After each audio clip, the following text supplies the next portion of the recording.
Hi all, let's continue our series on fascinating and outrageous post-mortem resources.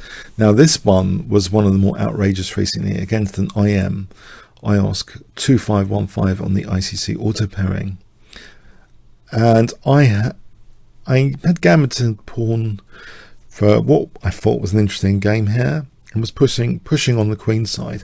Now when you push pawns like this, they can be dangerous or they can be a liability. They can become weak. And he proceeded to try and prove the c5 pawn was weak. He took on e4. I took back, now he took here. And yes, I've got a very nice bishop potentially. But after rook b8, it's like a cold shower move, basically saying, he's going to be better if I take off the rook, which actually might be one of the better moves anyway, just to take the rook here. I played actually rook d3, and I didn't think that much of it, this position,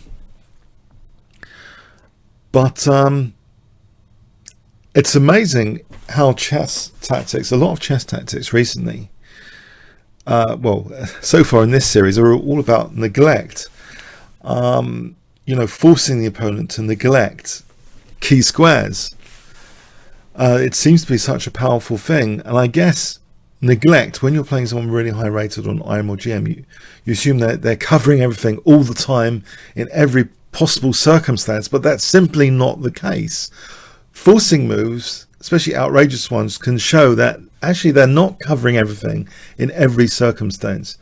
Imagine visually that they've got a blanket around the chessboard and that there's nothing uncovered. But forcing moves, you can shift that blanket and you can, maybe a little bit of the top now is exposed, or you can shift it this way and a little bit over there is exposed. I think you can actually visualize this idea that forcing moves kind of cause a neglect of coverage of squares. And that's actually my clue to you here, that there's actually a fantastic set of forcing moves here which cause a neglect. So has my opponent covered his blanket over the entire chessboard, or is there something not covered here by a certain set of forcing moves? So this is my challenge to you. What would you play in this position? And yes, you definitely might want to pause the video. I'll give you 5 seconds to pause the video. You might want to spend a lot more than 5 seconds trying to find a set of forcing moves which cause this. Is there absolute blanket coverage of the whole chessboard? Or can you do something which changes that? So 5 seconds starting from now, and I'll show you the first forcing move.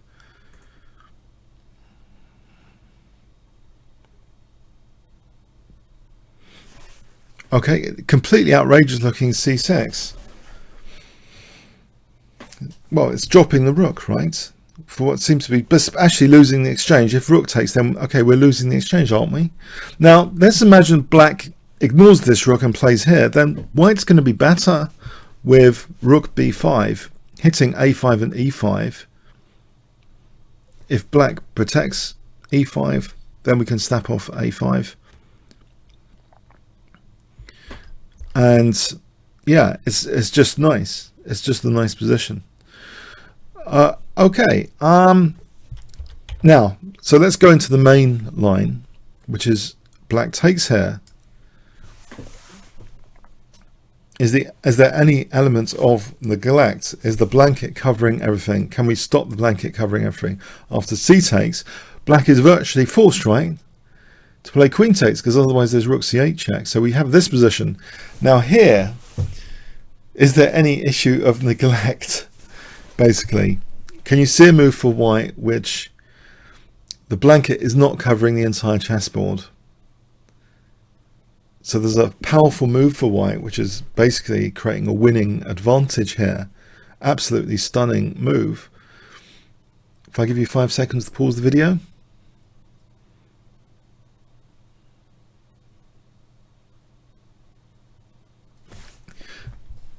Queen a4. Yeah, it's double attacking the rook and the queen, and it's trying to get the queen to neglect the back row. So the blanket is not covering the back row. This metaphorical, I'm talking about this metaphorical blanket. You're trying to expose weaknesses that the blanket is not covering. So here, we're trying to nudge the queen away so that that first rank is not covered. It takes here, we play check. We're mating black on the back row. The classic back row weakness is exposed here. What does black do in this position? There's nothing to do. If queen d8, well, we can just take the rook. We're a bishop up. Thanks very much. This apparently might be the best move. Technically, we just take here. We're a bishop up instead. Well, no, actually, sorry. In both cases, we're a bishop up. If the queen moves, we're a bishop up.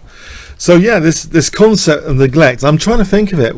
I'm trying to think of easier ways myself to try and pick up on this theme of neglect. And I mentioned earlier, decoys and deflections are kind of create neglect. But yeah, if maybe, visualizing a metaphorical blanket around the chessboard that you're trying to nudge to expose, weaknesses basically underneath the blanket.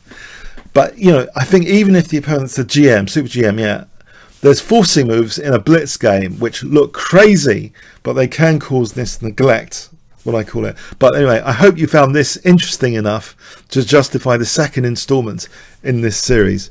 Comments, questions, likes appreciated. Thanks very much.